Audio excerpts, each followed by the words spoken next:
toutes et à tous. Aujourd'hui, c'est un culte à nouveau, et puissions-nous être devant le Seigneur en paix, dans la joie, et surtout dans l'idée de pouvoir vraiment saisir sa parole et nous en nourrir.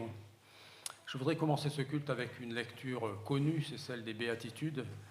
Je voulais vous rappeler ces paroles que Jésus a eues au début de son ministère. D'abord, en commençant avec, dans l'évangile de Matthieu, le chapitre 4, verset 25, « Des foules nombreuses se mirent à le suivre. Elles étaient venues de la Galilée, c'est-à-dire de la région des 10 villes en particulier, et de Jérusalem, et de la Judée, et du territoire de Transjordanie. » Donc, territoire du nord, territoire du centre, Jérusalem, la Judée au sud, et puis territoire Transjordanie au-delà du Jourdain.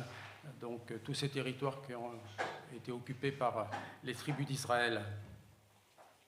Et au début du chapitre 5 de Matthieu, il est dit « Jésus, voyant les foules, ces foules, monta sur une colline, il s'assit, ses disciples se rassemblèrent autour de lui, et il se mit à les enseigner. Et on va voir ce qu'il leur a dit en tout premier lieu, mais avant toute chose, distinguons qu'il y a une foule assez importante, et puis il y a les disciples. Il y a la foule qui vient peut-être pour une question de renommée de Jésus à travers toutes ces régions, et puis il y a des disciples qui ont entendu l'appel de Jésus pour suivre Jésus. Et c'est à eux qu'il s'adresse. Alors puissions-nous être, si possible, de ces disciples.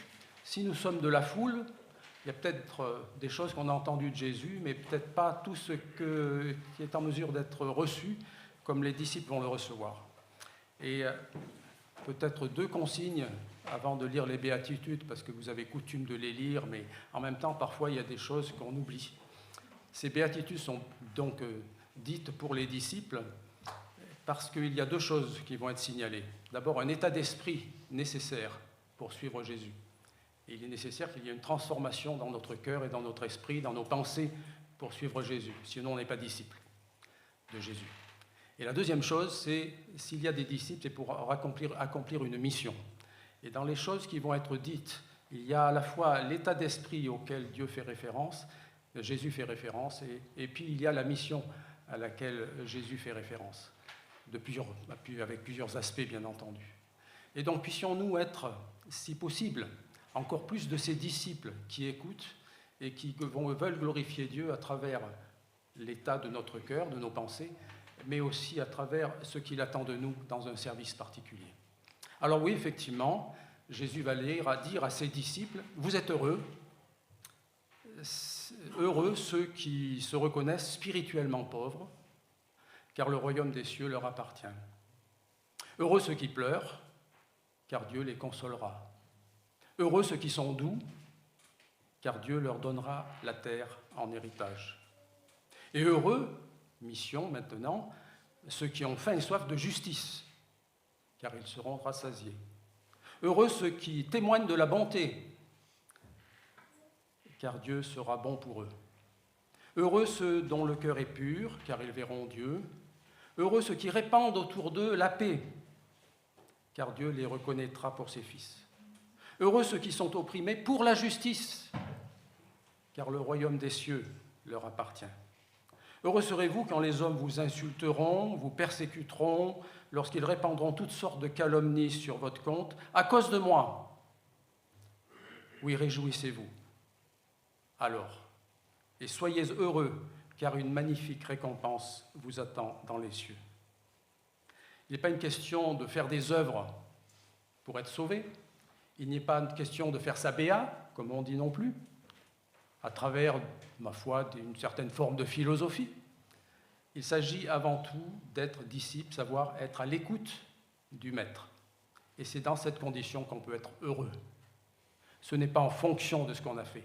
Peu importe, parce que cela peut conduire à être malheureux, persécuté, par exemple. Mais immédiatement, c'est heureux parce que tout simplement, on obéit à notre Maître unique, qui est Jésus-Christ.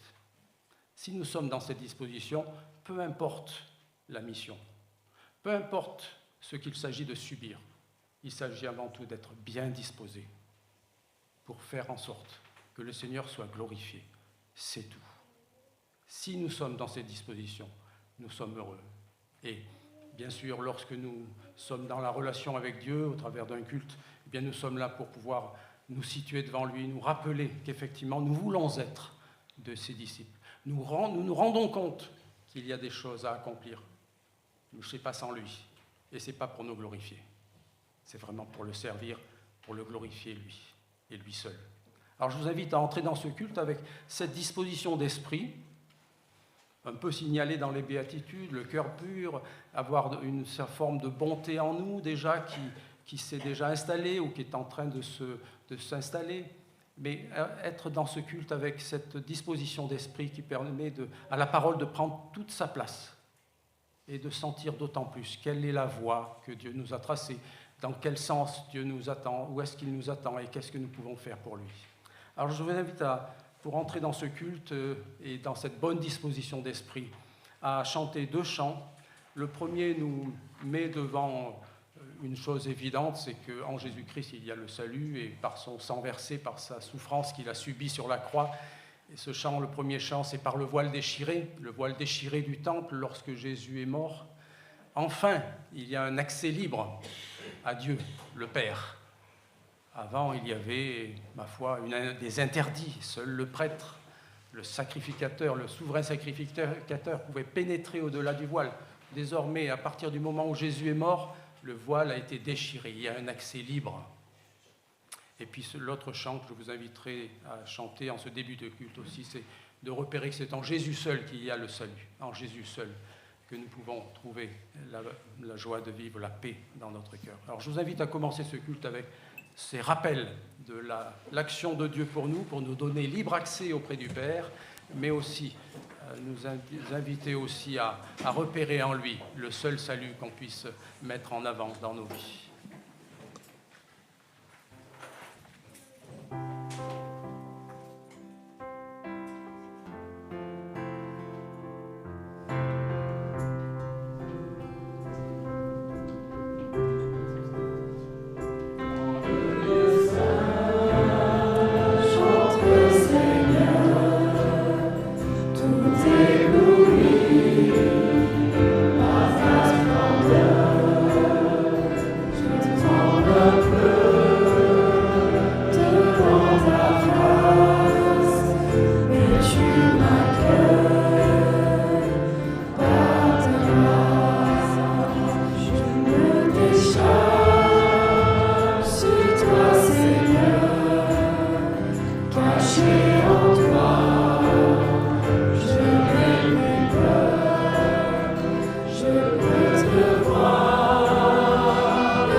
Jésus seul est mon espoir, lui ma lumière, ma force, mon chant, pierre angulaire, solide rempart. Mais quand l'orage devient violent, oh quel amour, quelle paix, les luttes cessent, la peur se tait, mon réconfort, mon plus grand bien, dans l'amour du Christ je me tiens.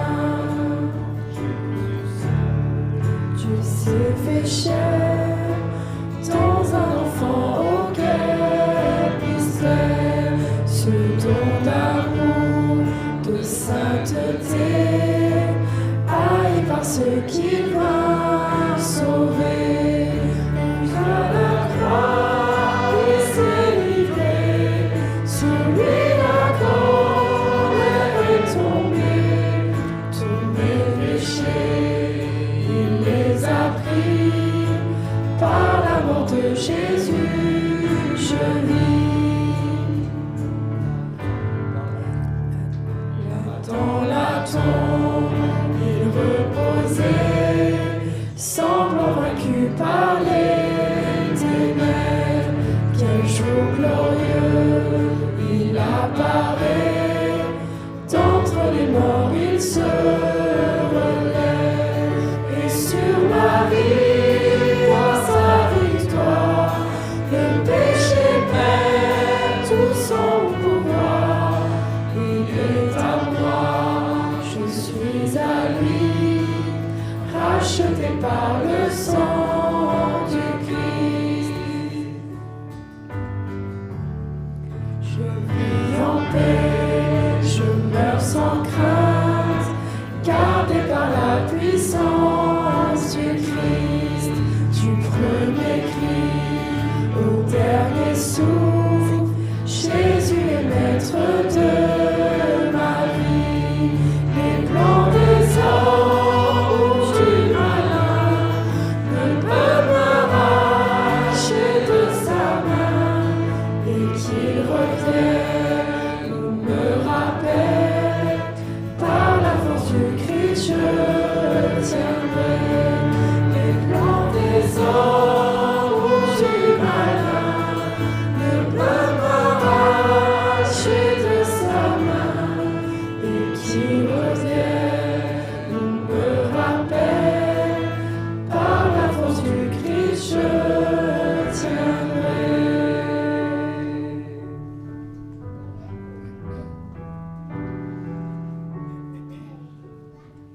Je vous invite à prier. Oui, notre Dieu, nous savons par ta parole combien ta venue, ta mort, ta résurrection sont utiles pour nous, pour beaucoup de générations. Et combien aujourd'hui, dans ce monde troublé, nous sentons combien il est précieux de te connaître, d'avoir notre réconfort en toi et non pas dans les hommes. Seigneur, c'est en toi seul que ce matin, si nous sommes là, nous voulons mettre notre foi, notre confiance, notre attente. Tu connais nos cœurs, et même si nous ne sommes pas des grands, nous sommes toujours en mesure d'être corrigés par toi.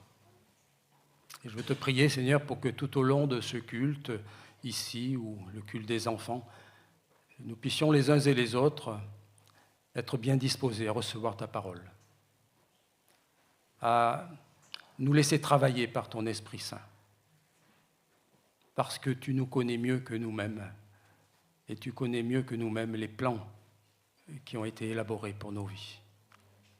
Alors Seigneur, donne-nous ce matin, déjà maintenant, de pouvoir apprécier, non seulement de pouvoir être ensemble, provenant de divers horizons, parce que tu nous as parlé aux uns et aux autres dans nos différentes cultures, mais tout simplement, merci pour la place que nous pouvons occuper maintenant devant toi, et que tu puisses te glorifier en nous, maintenant et plus tard, bien sûr. Merci pour ta présence au milieu de nous, et que ta parole soit vraiment une lumière pour nous. Amen. Nous Nous allons laisser les enfants aller avec Cécile dans leur temps d'enseignement. Dans la suite de l'évangile de Matthieu, chapitre 5, versets 13 à 16, en quelque sorte, la mission des disciples est encore plus nettement dite par Jésus. Verset 13, « Vous êtes le sel de la terre. Si ce sel perd sa saveur, avec quoi la salera-t-on ? Ce sel ne vaut plus rien, il n'est bon qu'à être jeté dehors et piétiné. Vous êtes la lumière du monde. Une ville au sommet d'une colline n'échappe pas au regard. Il en est de même d'une lampe. Si on l'allume, ce n'est pas pour la mettre sous une mesure à grains, un boisseau dans d'autres versions. Au contraire, on la fixe sur un pied de lampe pour qu'elle éclaire tous ceux qui sont dans la maison. C'est ainsi que votre lumière doit briller devant tous les hommes pour qu'ils voient le bien que vous faites et qu'ils en attribuent la gloire, non pas à vous, mais bien sûr à votre Père céleste. » Voilà ces quelques consignes nouvelles que Jésus donne en ce début de ministère auprès de ceux qu'il appelle disciples, auprès de ceux qui ont répondu à son appel, qu'ils soient dans une barque ou ailleurs. Il les a appelés très variés dans leur vie, mais pour que justement ils puissent avoir autour de lui et au travers d'eux plus tard des personnes qui vont aller dans le même sens que son ministère à lui. Être sel de la terre, lumière dans le monde. Aujourd'hui encore, comme en ce temps-là, et bien avant encore, bien entendu, nous nous rendons compte combien il est bon de pouvoir trouver auprès de soi déjà des personnes qui sont comme du sel ou comme une lumière, parce que nous pouvons traverser des moments difficiles. Mais combien il est bon aussi d'être soi-même sel et lumière, parce que beaucoup passent par des moments difficiles. Et il y a parfois de la désespérance, il y a parfois des désorientations, pour beaucoup, parce qu'il y a des voix qui se font entendre qui ne sont pas celles de Dieu, et on n'entend plus que Dieu est bon, que Dieu a un plan, on n'entend plus que Dieu est souverain. C'est d'autres voix qui disent le contraire et nous mettent en défaite. Alors puissions-nous entendre à nouveau cet appel à être sel de la terre, à être lumière dans le monde, si nous voulons vraiment que ce monde change, ne serait-ce qu'autour de nous, puissions-nous être de ce sel et de cette lumière dont parle Jésus. Alors, pour continuer, je dirais, notre attente de Dieu, notre écoute de la parole aussi qui viendra, puissions-nous être encore dans une bonne disposition, et je vous invite à suivre ces deux chants que je vous propose. Un chant qui nous parle de la bienveillance de Dieu en nous réclamant une écoute particulière, et puis un autre chant qui nous demande d'être prêts à faire ce qu'il demande. Je viens t'offrir ma vie. Et ensuite, nous pourrons aussi prendre un temps de prière libre, à haute voix, silencieuse, je ne sais pas, c'est Dieu qui connaît nos cœurs et qui peut nous pousser dans un sens ou dans un autre, mais puissions-nous prendre aussi ce temps de recueillement devant lui. Premier chant, ta bienveillance. Je vous invite à vous lever pour justement saisir combien il est précieux d'être à l'écoute de Dieu, connaissant un tel Seigneur et Sauveur en Jésus-Christ.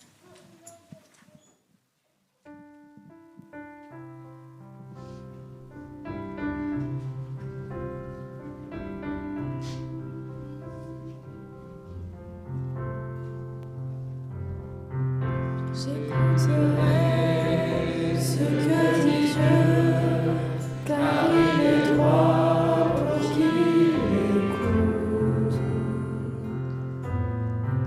Sa paix divine est sur tous ceux qui vont à lui quand rien ne doute.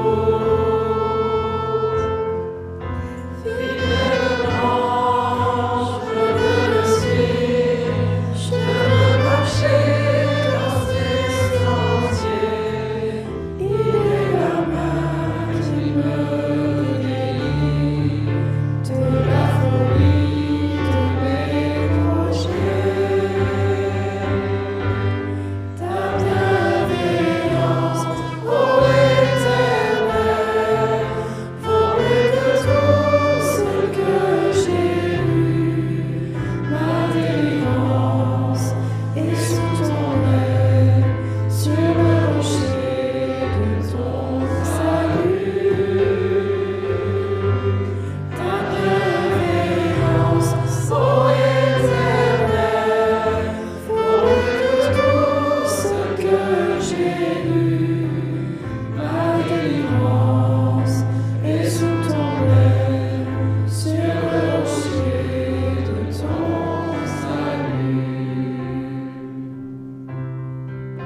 Lorsque la crainte est en chacun, lorsque son nom est exalté, marchons en paix, suivons son pas, en justice et en vérité, recevons tout ce qu'il voudra, ce que sa main veut nous donner. Ta bienveillance, ô Éternel, vaut mieux que tout ce que j'ai eu. Ma délivrance est sous ton aile, sur le rocher de ton salut. Ta bienveillance, ô Éternel, vaut mieux que tout ce que j'ai vu. Ma délivrance est sous ton aile, sur le rocher de ton salut.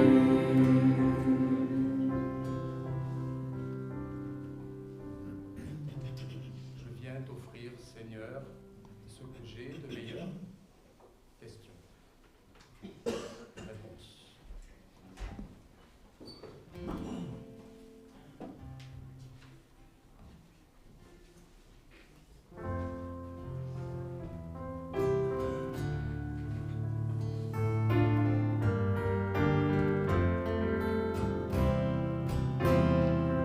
Je viens t'offrir, Seigneur,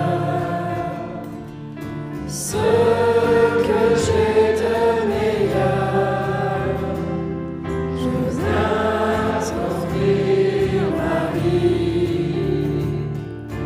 Oui, à toi, Jésus-Christ. Et même si je suis fragile, même si c'est difficile, je chanterai gloire à l'Éternel. Je chanterai louange à son nom. Je chanterai Dieu, mon essentiel. Je chanterai en l'honneur de son nom. Je viens te dire, Seigneur, que tu es mon bonheur. Mon rien ne peut détruire notre bel avenir. Et même si je suis fragile, et même si c'est difficile, je chanterai gloire à l'Éternel.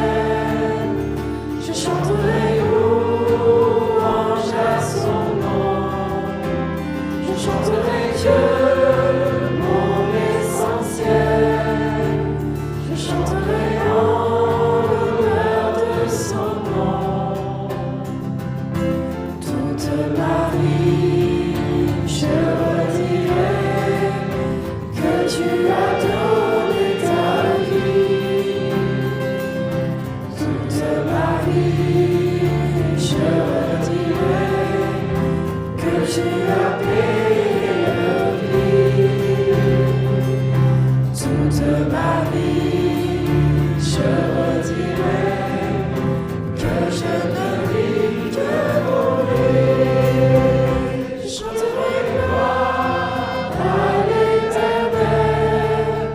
Je chanterai louange à son nom. Je chanterai Dieu, mon essentiel.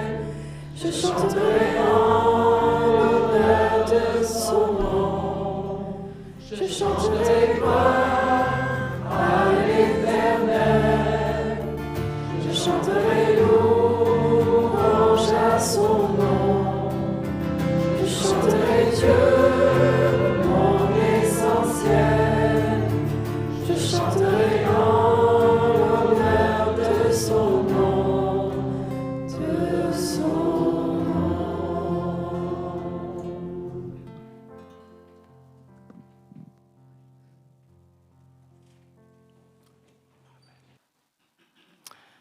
Merci Seigneur pour cet accès libre auprès du Père.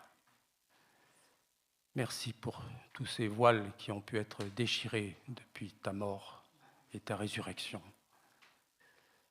Merci pour cette vie qui n'est pas liée à une forme d'esclavage, mais à une liberté qui t'honore et qui n'est même pas identique à celle que proposent les hommes. Merci Seigneur pour ta bonté envers nous qui ne sommes pas bons. Merci Seigneur pour ce chemin que tu as tracé, pas facile pour toi, mais combien précieux pour nous, même si ce n'est pas facile aussi parfois pour nous.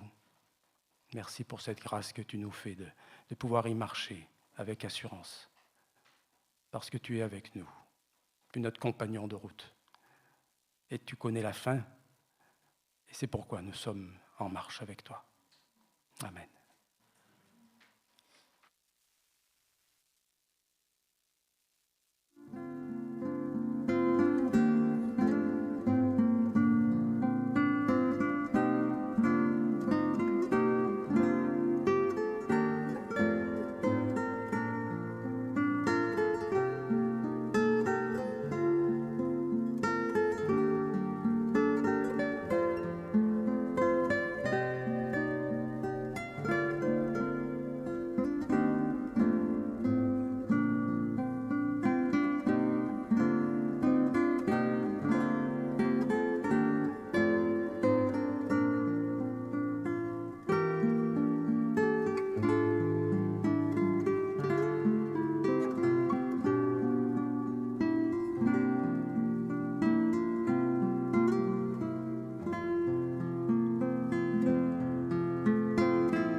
Seigneur, je te prie pour que nous puissions les uns et les autres avoir un esprit bien disposé pour vouloir t'écouter, être patient peut-être, persévérant et savoir se reposer sur toi à certains moments pour être consolé, réconforté, relancé.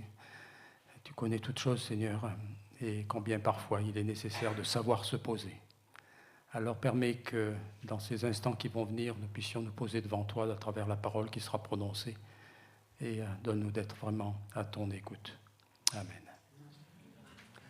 Avant d'entendre la parole de Dieu que Pascal nous apportera, je vous invite à chanter infiniment grand, nous souvenir que notre Dieu est au-dessus de tout souverain, toute autorité et que nous pouvons nous attendre à lui avec confiance. Il est au-dessus de tout. Je vous invite à vous lever.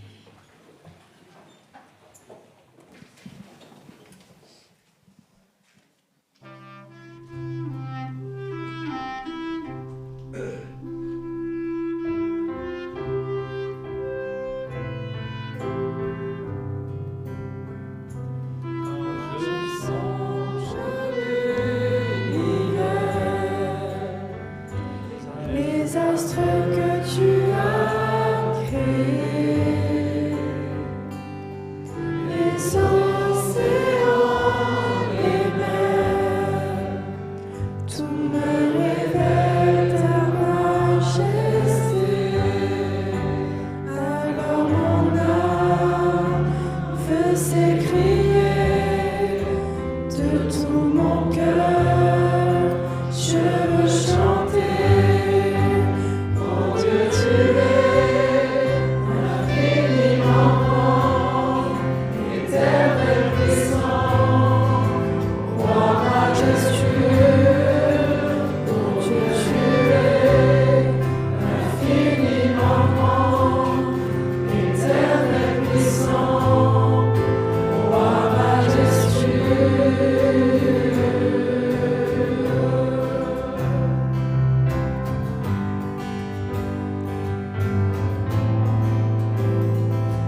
Je vais vous lire, pour commencer ce temps de méditation, un psaume, le psaume 90, dans la nouvelle version du Semeur.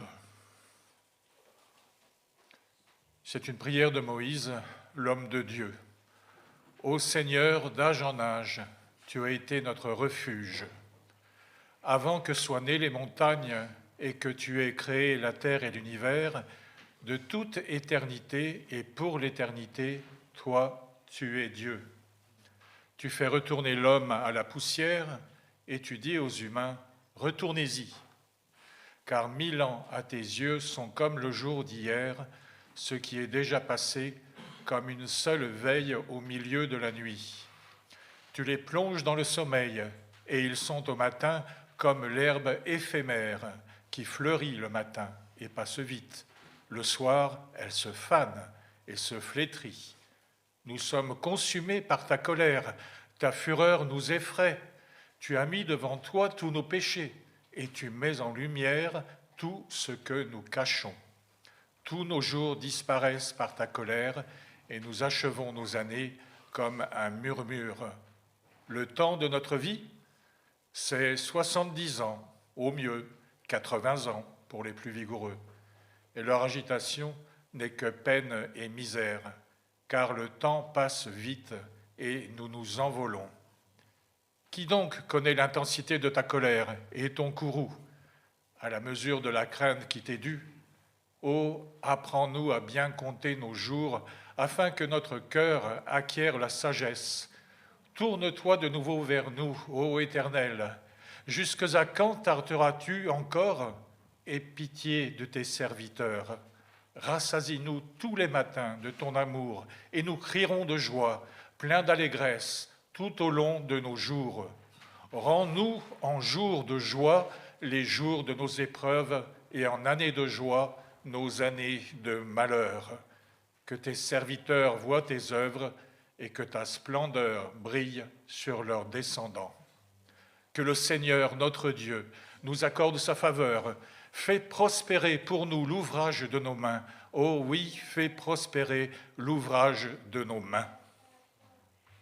Je vous invite à la prière. Seigneur, tu as été pour nous un refuge de génération en génération.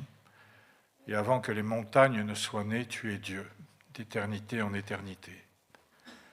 Tu nous rappelles que nos jours passent comme un songe, comme l'herbe qui fleurit le matin et se flétrit ou se fane le soir. Pourtant, au cœur de cette fragilité, tu nous offres un chemin de sagesse. Enseigne-nous à compter nos jours afin que nous portions notre cœur vers la sagesse. Que la grâce du Seigneur notre Dieu soit sur nous ce matin, soit sur moi ici et maintenant. Affermis notre réflexion et l'ouvrage de nos mains, car c'est toi qui donnes sens et consistance à notre passage sur la terre. Amen.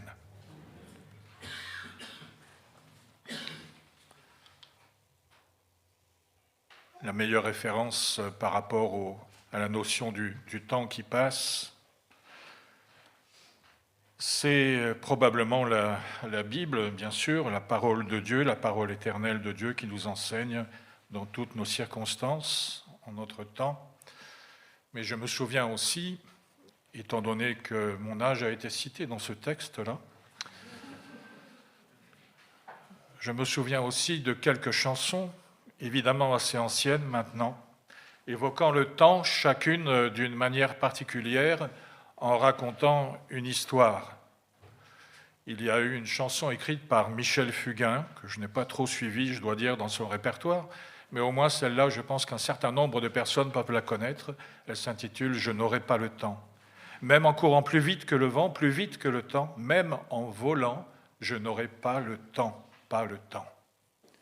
La chanson exprime donc le regret de ne pas pouvoir accomplir tout ce dont on rêve par manque de temps, ce temps qui file si vite. Et puis il y a eu Barbara. Dis, quand reviendras-tu ? Tout le temps qui passe ne se retrouve guère, tout le temps perdu ne se rattrape plus. Et cette chanson décrit l'angoisse de l'attente et la peur de ce qui est irréversible. Et Barbara, encore une fois, dans sa chanson qui s'appelle « Nantes », du nom de la ville.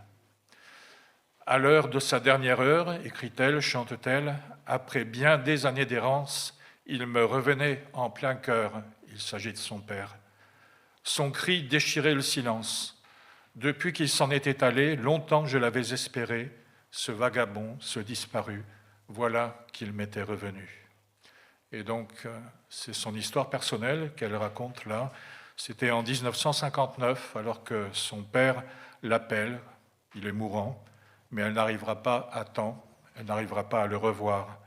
Et cette chanson évoque l'espoir de retrouvailles qui se transforme en un adieu déchirant. C'est l'histoire du temps qui passe et arrive forcément à un terme pour les uns et pour les autres. Et puis, troisième chanteur, quatrième extrait, il y a eu Léo Ferré aussi, bien sûr. Léo Ferré, avec le temps va, tout s'en va, on oublie le visage et on oublie la voix. Un texte qui évoque donc l'usure du souvenir, la résignation, une méditation lucide et un peu sombre, je dois dire, tout de même, sur la façon dont le temps efface les émotions, les visages et parfois même jusqu'à l'amour. Et si le temps est bien présent dans différents textes de chanteurs, compositeurs, il l'est quelquefois aussi chez les philosophes. Je ne vais pas m'étendre, mais en quelques mots seulement, je dirais que la philosophie estime que nous sommes coincés entre deux réalités.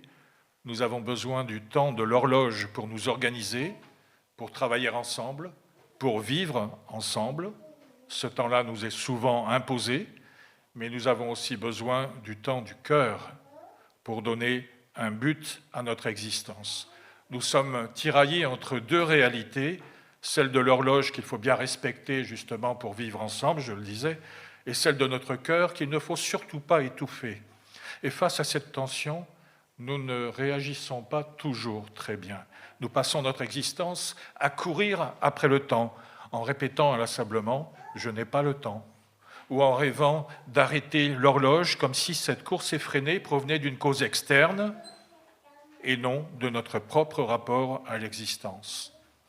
Mais cette agitation nous trompe, nous vivons comme si le temps était une ressource infinie mise à notre disposition, et la vérité est tout autre. Le temps n'est pas un simple compteur, c'est un visiteur silencieux qui nous enlève doucement ce que nous aimons le plus. Il commence par effacer la fougue de la jeunesse, souvenez-vous pour certains, pour d'autres vous y êtes encore, mais souvenez-vous de cette phrase, il efface la fougue de la jeunesse, puis la vigueur de notre visage de jeune adulte, et il finit par alourdir nos gestes avant même que nous ayons senti le changement.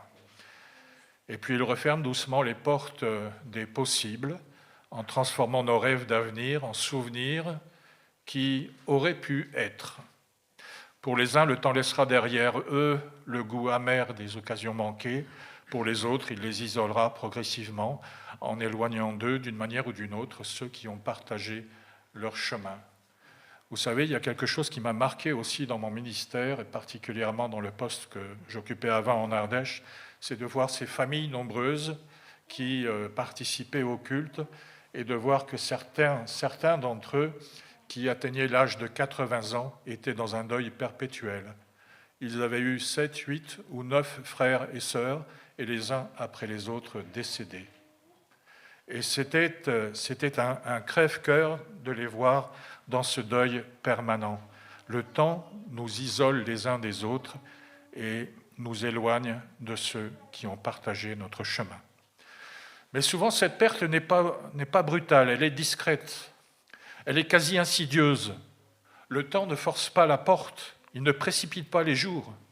C'est nous qui le laissons entrer un jour après l'autre, sans réaliser que chaque instant donné est un morceau de notre vie qui ne reviendra plus jamais. Est-ce que nous devons nous en plaindre ? Si nous le comprenons, cela ne doit pas nous désespérer. Au contraire, cela doit nous pousser à vivre pleinement le moment présent. C'est cela qui compte, c'est le seul moment où nous sommes peut-être vraiment libres. Pourtant, nous vivons souvent le temps comme une condamnation, un compte à rebours qui nous éloigne du paradis, ce qui est un paradoxe saisissant pour nous quand même. Comme si chaque seconde de notre temps qui passe était une perte définitive. Mais la perspective biblique nous invite à changer radicalement de regard. Au commencement, dans le jardin d'Éden, Dieu n'a pas créé l'homme pour subir le temps, mais pour l'habiter. Il l'a placé dans ce jardin pour le cultiver et pour le garder. Le temps n'était alors ni un ennemi, ni une course effrénée, mais un espace de relation et de croissance. Et aujourd'hui encore, le temps n'est pas un ennemi à combattre, il est plutôt comme un jardin à cultiver. Il ne nous est pas retiré, le temps, il nous est confié. Comme au premier matin du monde, chaque journée est comme un nouveau coin de terre que Dieu nous remet entre les mains. Alors comment cultiver ce jardin ? Eh bien, l'apôtre Paul nous donne la méthode avec humilité dans son épître aux Corinthiens, chapitre 3, verset 6. « Moi, j'ai planté, dit-il. Apollos a arrosé, mais c'est Dieu qui a fait croître. » Dieu fait grandir en son temps, et pas nécessairement au nôtre. Et cette image libère notre rapport au temps. Parfois, notre saison est celle de planter. Nous semons dans les larmes sans voir de résultats immédiats. Parfois, notre saison est celle d'arroser. Nous entretenons le travail des autres, nous persévérons, même dans la routine. Mais jamais nous ne contrôlons la croissance. Ça, c'est le mystère de Dieu. Le temps n'est donc pas une course à la performance où nous devrions tout faire nous-mêmes et tout de suite. C'est un champ commun où nous acceptons de n'être que des ouvriers, chacun à notre tour. Et enfin, où ce chemin nous mène-t-il ? Eh bien, le livre de l'Apocalypse nous offre la vision ultime. Jean décrit la fin des temps non pas comme une destruction, mais comme une récolte achevée. Et l'ange déclare solennellement « Il n'y aura plus de délai ». Alors comprenez bien cette phrase, il n'y aura plus de délai. La fin du temps, ce n'est pas la fin de la vie, c'est la fin de l'attente. C'est le moment où ce que nous avons planté et arrosé dans la foi devient une réalité éternelle. Dans la Jérusalem céleste, il n'y a plus de temple, car Dieu est tout en tous. Il n'y a plus de nuit, car la lumière est permanente. Le temps était simplement le chemin nécessaire pour nous conduire à cette communion parfaite. Alors ne maudissons pas ce chemin-là. Ne laissons ni les ronces de l'inquiétude, ni le regret du passé envahir ce terrain. Le temps n'est pas ce qui nous manque. Le temps, c'est le sol fertile, temporaire, mais nécessaire, où notre foi prend racine aujourd'hui pour fleurir de manière éternelle. On pourrait objecter, à juste titre, que le temps reste une contrainte qui s'exerce sur nous, et je serais d'accord avec vous. Alors, où se trouve cette sagesse ? Le premier pas vers la sagesse, je crois, est d'accepter notre fragilité. Et l'apôtre Jacques nous rappelle avec une certaine lucidité, « Vous ne savez pas ce que sera demain votre vie, car vous êtes une vapeur ou une brume, peut-on lire aussi dans certaines traductions, qui paraît pour un peu de temps et qui ensuite disparaît. » Bien, cette image de la vapeur n'est pas là pour nous effrayer, mais pour nous réveiller. Elle nous rappelle que la vie ne se mesure pas à sa durée, mais à sa densité. Combien de fois vivons-nous en pilotage automatique, attendant le week-end, les vacances ou la retraite, sans réaliser que la vie se déroule maintenant et non dans un futur hypothétique. Reconnaître que nous sommes une vapeur nous libère de l'illusion de l'éternité terrestre. La durée de notre présence dans l'espace terrestre est limitée, évidemment. Elle est bornée par notre naissance physique, par notre mort de l'autre côté, et nous invite à saisir la beauté donc de l'instant présent. Car comme pour celui que l'on appelle le bon larron sur la croix, nous n'avons pas la garantie du lendemain. À sa dernière heure, il n'a pas eu le temps de faire de grandes œuvres. Il a simplement saisi l'essentiel, se tourner vers Jésus. Et son exemple nous enseigne qu'il n'est jamais trop tard pour l'essentiel, mais qu'il faut agir maintenant en comprenant que l'essentiel réside parfois dans des actes que nous pourrions juger anodins. Par exemple, a de la valeur un simple café partagé avec un étranger ou même une connaissance ? A de la valeur une balade le long de la plage à la tombée du jour ? Un mot d'encouragement ou un doigt pointé vers un arc-en-ciel qui surgit au milieu des nuages ? C'est dans ces moments que Dieu se rencontre. Bien sûr, je ne dis pas que Dieu est présent dans le jour qui laisse la place à la nuit, ni dans l'arc-en-ciel, mais ces moments vécus ensemble sont des moments fugitifs que je qualifierais, malgré leur brièveté, de micro-éternité. Il nous faut donc investir, il nous faut agir avec intention. Et si le temps est limité et fragile, alors chaque seconde a une valeur inestimable. Et c'est pourquoi l'apôtre Paul nous exhorte aussi dans Éphésiens 5, un texte bien connu, versets 15 et 16, « Prenez garde de vous conduire avec circonspection, ne vous comportez pas comme des insensés, mais comme des personnes sages. Mettez à profit chaque occasion, car les temps sont mauvais. » Rachetez le temps. Racheter le temps, voilà une exhortation pour nous. Eh bien, cette expression suggère directement un acte d'achat, une transaction consciente au milieu d'un monde distrait. Qu'investissons-nous dans nos journées ? Du ressentiment ou du pardon ? De l'accumulation matérielle ou de la relation ? Le temps qui passe agit comme un tamis. Il laisse tomber ce qui est superficiel, il ne garde que l'essentiel. Et cette réalité nous pousse à l'action immédiate. Première action, pardonnez vite, à l'image de Zachée. Lorsque Jésus passe à Jéricho, Zachée ne remet pas à plus tard sa réparation. Conscient que l'opportunité est fugace, il descend de son arbre et il promet de restituer aussitôt ce qu'il a volé, et même davantage d'ailleurs. L'orgueil est un luxe trop coûteux quand le sablier s'écoule. Deuxième action, préparer notre lampe aujourd'hui, selon la parabole des vierges sages et des vierges folles. On ne peut pas improviser l'essentiel. La foi, l'amour, la relation avec Dieu à la dernière minute. Le temps qui passe, c'est le moment de préparer sa lampe. C'est donc une tâche quotidienne, parce qu'on ne peut pas emprunter de la foi au moment où la porte se ferme. Ce qui reste, quand le temps a fait son œuvre, est la seule chose qui compte vraiment. Comment vivre cette fragilité et cet investissement au quotidien? Cela commence par une prière, celle du psaume 90, verset 12 que j'ai lu.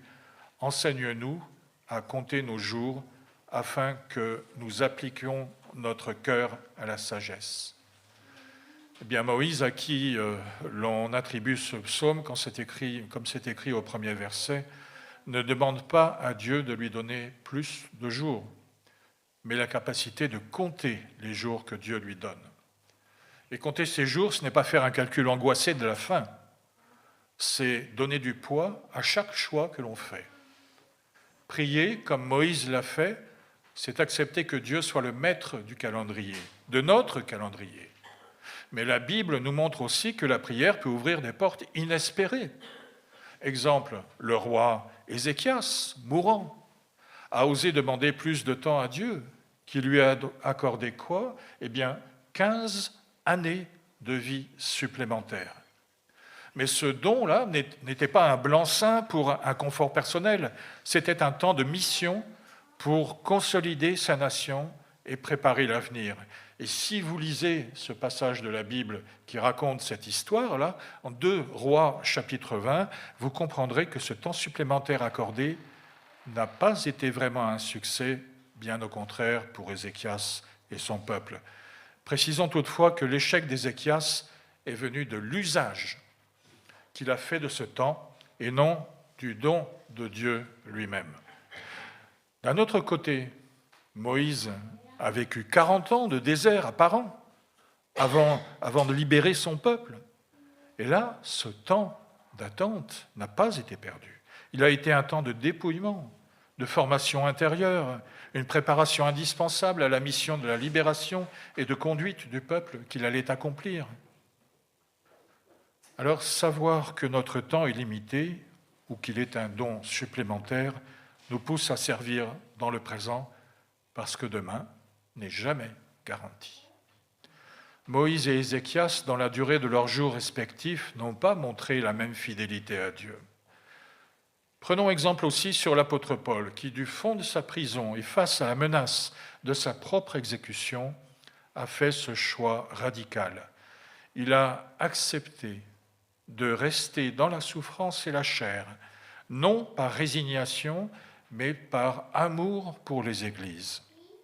Dans sa lettre aux Philippiens, au chapitre 1er, il avoue son désir de partir pour être avec Christ, mais il choisit délibérément de demeurer ici-bas pour être utile à la foi.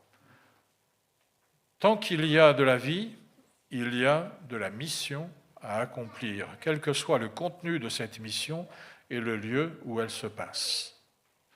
Le temps qui passe, ce n'est pas une perte sèche, c'est une progression vers la maturité. Chaque ride, chaque expérience, chaque deuil traversé nous façonne pour nous rendre plus aptes à comprendre le cœur de Dieu. Alors soyons honnêtes dans notre vie, nous ne maîtrisons pas le temps. Les imprévus surviennent. les projets échouent, la fatigue nous gagne avant la fin de la journée. Ne cherchons donc pas à optimiser chaque seconde comme une machine, ni à culpabiliser lorsque le jour semble trop court. La sagesse ne consiste pas à avoir un agenda bien rempli, parfait, mais à choisir au milieu de ce chaos où poser notre cœur. Quand la dispute éclate à la maison, la sagesse, c'est de choisir le pardon au plus vite, comme Zachée, car la nuit porte ses propres soucis. Zachée s'est précipité pour réparer, lui. C'est dans la précipitation que se trouve cet exemple. Quand l'inquiétude pour demain nous paralyse, la sagesse, c'est de faire confiance pour l'étape du jour, comme le bon larron, qui n'a eu que quelques heures ou quelques instants pour tout changer.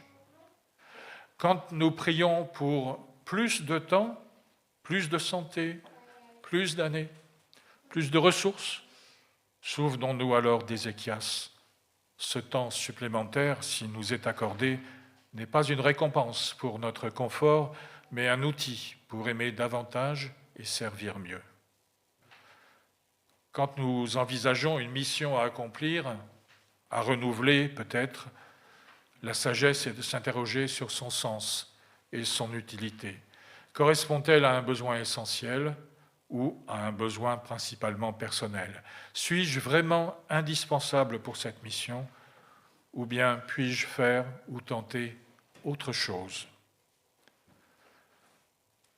Nous ne cherchons pas à laisser une trace monumentale dans l'histoire. Vous savez, la plupart d'entre nous ne construiront pas de cathédrale, ni n'écriront de livres. Au bout de 3 générations, peut-être, nous sortirons des mémoires, même familiales. Notre héritage sera plus discret, plus délimité dans le temps des humains, et pourtant éternel. Ce sera un repas partagé dans le calme, une écoute véritable quand l'autre souffre, une colère maîtrisée, une prière chuchotée dans le secret. C'est ça notre héritage. Le temps ne nous appartient pas. Il est simplement le lieu où nous rencontrons Dieu et les autres. Alors ne vivons pas pour le week-end prochain, pour la retraite lointaine, pour un projet plus ou moins vague ou pour un jour meilleur, qui n'est pas davantage, bien souvent, qu'une vue éphémère de notre esprit. Plutôt vivons ce milieu de semaine qui arrive, cette soirée de travail obligée, ce trajet sur la route dans les bouchons peut-être pour aller à Bordeaux ou ailleurs, cet appel téléphonique difficile, c'est ici, dans le réel de notre journée, que Dieu nous attend. Et c'est maintenant, avec nos forces limitées et notre emploi du temps imparfait, que nous sommes appelés à aimer. Amen.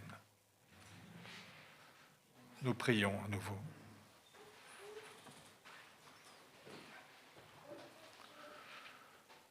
Seigneur, toi qui es là depuis toujours, alors que nos vies passent si vite, comme l'herbe des champs, merci pour ce temps que tu nous donnes. Pardonne-nous d'avoir peur du temps qui passe, de le voir comme un ennemi, une course contre la montre, du temps perdu. Aide-nous à changer de regard. Le temps n'est pas un piège, c'est un jardin, c'est une terre que tu nous confies, ici et maintenant.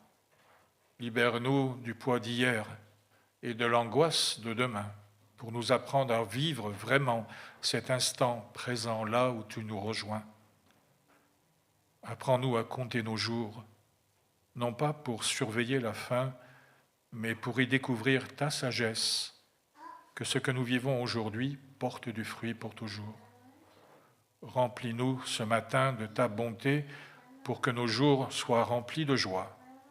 Donne du sens à nos actes, affermis ce que nous entreprenons et fais que notre vie, même courte, compte pour l'éternité, même en raison de choses bien menues, bien partielles, pouvons-nous penser. Garde-nous, Seigneur, de tout diriger, de vouloir tout de suite et maintenant, ou dans un avenir certain. Garde-nous, Seigneur, de l'orgueil et veille sur nous. Amen.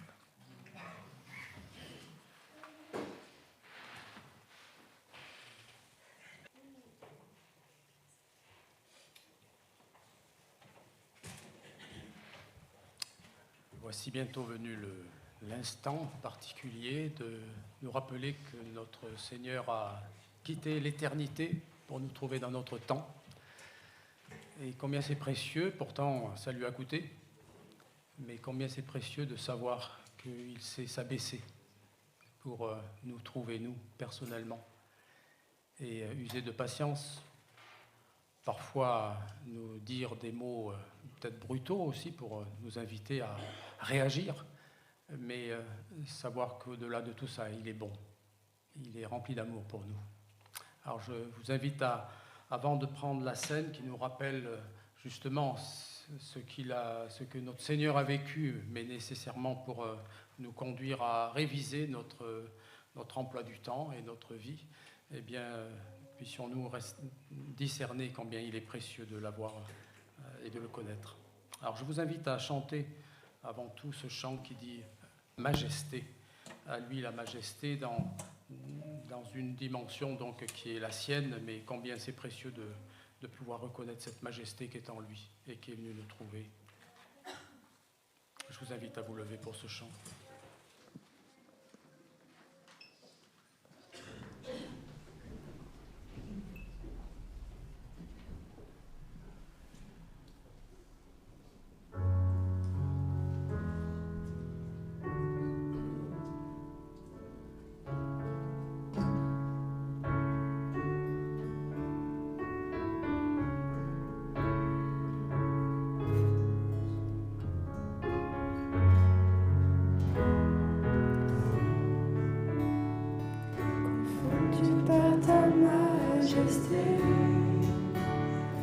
Couvert par ta grâce illimitée,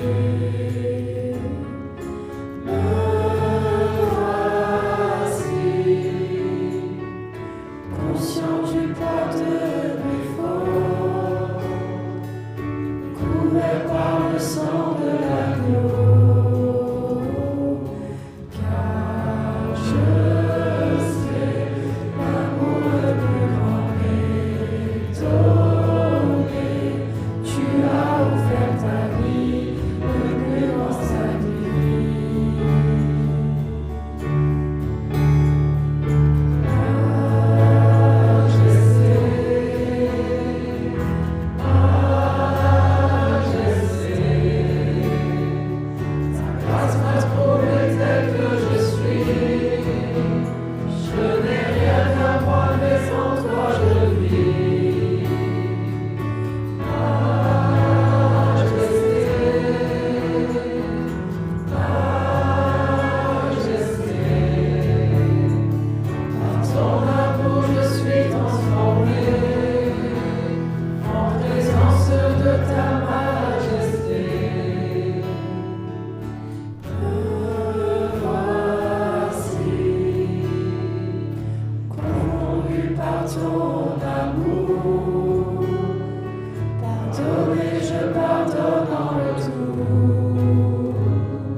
Et voici la tradition, dit Paul dans 1 Corinthiens 11, versets 23-26, qu'il a reçue du Seigneur.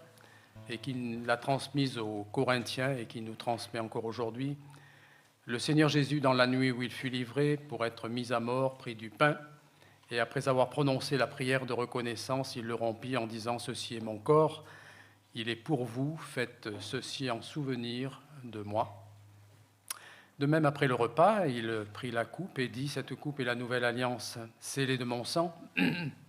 Faites ceci toutes les fois que vous en boirez en souvenir de moi. » Donc chaque fois que vous mangez de ce pain, que vous buvez de cette coupe, vous annoncez la mort du Seigneur, et ceci jusqu'à son retour.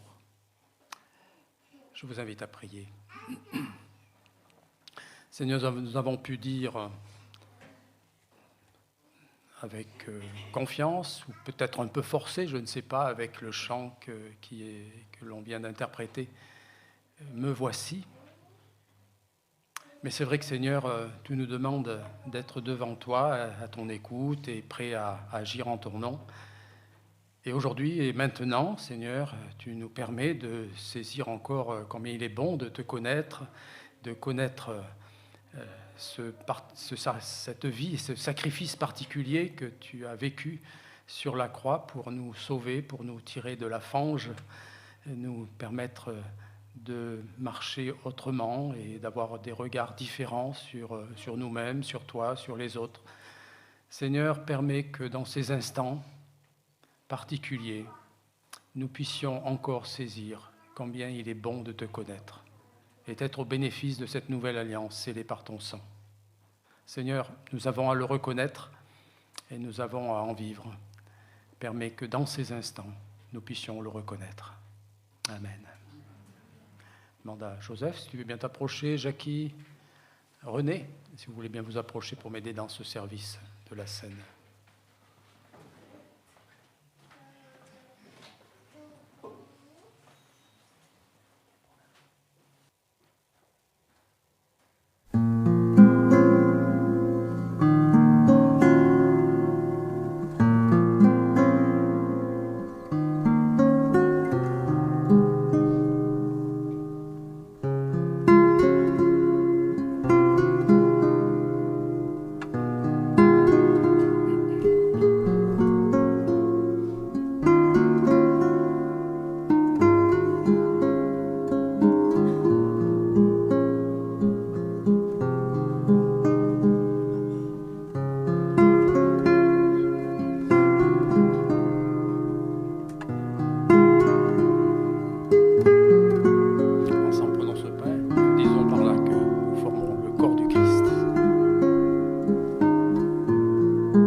Oui, notre Dieu, nous voulons encore une fois te remercier pour tous ces gestes d'amour que tu as eus et que tu tiens à ce que l'on puisse conserver dans nos cœurs à travers ce sacrifice particulier à la croix, en particulier. Seigneur, nous voulons te remercier pour ce que tu nous permets de vivre ici, à Bergerac, librement. Nous voulons te remercier, Seigneur, pour l'espérance que tu mets dans les cœurs, les nôtres et dans beaucoup d'autres dans ce monde. Et nous voulons te remettre aussi tous celles et tous ceux qui sont victimes d'injustice et de choses qui sont aujourd'hui des troubles faits, là où toi tu as voulu faire la fête dans les cœurs. Seigneur, tu es celui qui peut changer les regards, nous l'avons dit, changer les perspectives. Tu as voulu faire éruption dans notre temps, tu as voulu bouleverser notre façon de vivre, et tu le veux encore, et par ton esprit, tout est possible. Nous te remettons, Seigneur, ces autorités, ces peuples qui aujourd'hui se font la guerre, où il y a parmi eux, parmi ces peuples, des personnes de bonne volonté, des personnes qui savent qui tu es, qui ont de l'espérance en toi, qui veulent résister et qui tiennent, si possible, à parler de paix. D'une paix qui n'est pas celle des hommes, mais qui est celle que toi tu donnes. Te remettons, Seigneur, ces personnes, parce que peut-être que demain ce sera nous, dans d'autres conditions. Permets que, Seigneur, nous puissions ne pas nous sentir éloignés de chacun, mais au contraire proches. Et que, Seigneur, au travers de ces choses qui se vivent, nous puissions nous laisser interpeller, si c'est nécessaire, pour savoir finalement qu'est-ce que nous faisons de notre vie, comment nous employons notre temps. Seigneur, nous voulons te remettre aussi ceux qui sont parmi nous, qui sont affaiblis pour des questions diverses, de besoin de paix, de consolation, de restauration, de guérison, de troubles qui affectent le quotidien. Nous voulons te remettre Suzanne, les deux Suzanne, Suzanne Schill, Suzanne Saria-Solis aussi, chacune pour leur part, avec leurs difficultés du moment. Seigneur, permets à leur entourage aussi de trouver des instants pour vivre avec elles ce qui est bon de vivre et procurer la paix, le regard qui convient, autre que celui de sentir la souffrance. Seigneur, je veux te prier aussi pour toutes celles et ceux qui sont dans notre famille d'église et vers qui peut-être nous avons à faire des efforts pour aller à leur rencontre, parfois peut-être exercer du pardon, mais tout simplement vivre auprès d'eux avec ce souci de vouloir te glorifier dans ces relations. Garde-nous du malin. Nous savons combien il est en mesure de mettre du désordre dans nos pensées et dans nos relations. Garde-nous de ce malin et donne-nous de savoir compter sur toi qui est au-dessus de ce malin, au-dessus de cette mauvaise autorité. Donne-nous de savoir, encore une fois, peut-être réviser notre regard, notre pensée, pour que tu sois à l'œuvre dans nos relations, en Église, en famille, entre Églises, là où tu nous places. Donne-nous, Seigneur, d'être prêts à agir en ton nom. Merci encore une fois pour ce que tu nous donnes de paroles, de clins d'œil dans la vie pour nous dire réagis, prends en compte ceci, prends en compte cela, ne te laisse pas aller. Donne-nous, Seigneur, d'apprécier tous ces instants où tu parles. Sois loué, Seigneur. Amen. Parmi les annonces, samedi prochain, il y a un nettoyage de le presbytère. Samedi après-midi, il y a une répétition groupe de louanges en Luce, non? Oui? Oui? Oui, c'est possible. C'est pas sûr, mais bon, ça arrive. J'ai oublié, excusez-moi Pascal, le mercredi 18 mars, le groupe Quantum. Ça, c'est un groupe de maison en visio. Pour plus de renseignements, allez voir Pascal. Et comme j'ai dit, samedi 21 mars, nettoyage de l'église et la répétition. Et groupe de louanges, il n'y a pas de groupe de jeunes cette semaine parce que les dirigeants, ils sont en vacances. Je vous invite à vous lever. Je vous rappelle ces paroles de l'évangéliste Matthieu, chapitre 5. Vous êtes le sel de la terre. Si le sel perd sa saveur, avec quoi salera-t-on ? Si ce sel ne vaut plus rien, il n'est bon qu'à être jeté dehors et piétiné. Vous êtes la lumière du monde. Une ville au sommet d'une colline n'échappe pas au regard. Il en est de même d'une lampe. Si on l'allume, ce n'est pas pour la mettre sous une mesure à grains. Au contraire, on la fixe sur un pied de lampe pour qu'elle éclaire tous ceux qui sont dans la maison. C'est ainsi que votre lumière doit briller devant tous les hommes pour qu'ils voient le bien que vous faites et qu'ils en attribuent la gloire à votre Père céleste. Je vous invite à dire que notre soutien, notre support, à partir de quoi nous pouvons justement témoigner, c'est notre Seigneur Jésus-Christ qui est passé de la mort à la vie en particulier. Et nous voulons célébrer sa victoire par le chant qui vient maintenant.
Allons avec cette parole qui nous envoie dans la vie avec assurance.